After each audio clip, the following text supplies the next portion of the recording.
네, 다카이치 사나이 일본 총리가 호르무즈 해협에 군함 파견을 요청받은 나라 가운데 처음으로 트럼프 미국 대통령과 대면합니다. 네, 이번 정상회담에서는 중동 문제가 핵심 의제가 될 수밖에 없는데 미국이 만족할 만한 카드를 내놓을지가 관건이 될 것으로 보입니다. 도쿄 특파원 연결해서 자세한 내용 짚어보겠습니다. 이승배 특파원.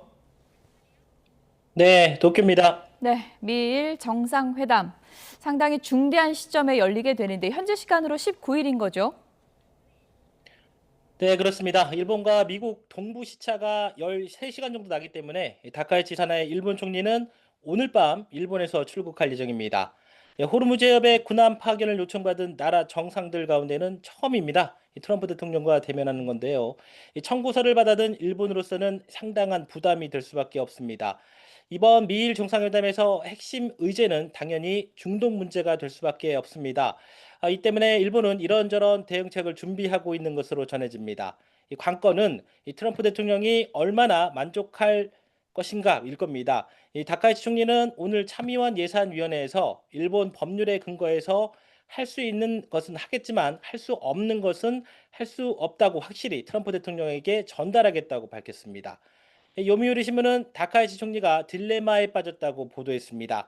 미국의 군사작전에 휘말릴 위험을 피하면서도 미일 결속을 과시하기 위해서는 일정한 공헌이 불가피하다는 것입니다. 일본 정부 내에서는 이번 정상회담에 대해 최악의 타이밍이지만 피할 수 없다는 목소리가 나온다고 아사히 신문이 보도했습니다. 네, 결국 일본이 어떻게 대응할지가 가장 궁금한데요. 현지에서는 어떤 이야기가 나옵니까?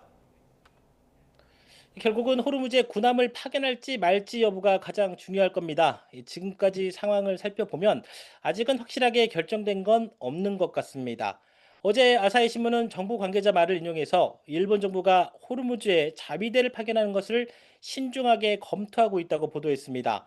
이 다카이치 총리가 미국과 정상회담 전에 어느 정도 방향성을 정하려는 것 같다고 평가를 했었는데요.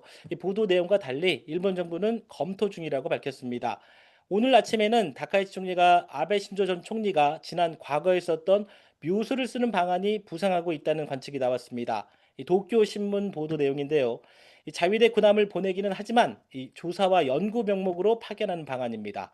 실질적으로 선박을 호위할 수가 있어 대미 협력 자세를 보일 수가 있고 이 사실상 봉쇄 상태에 있는 호르무즈 해협 등 위험한 장소에서 활동하는 것은 피할 수 있다고 신문은 평가했습니다.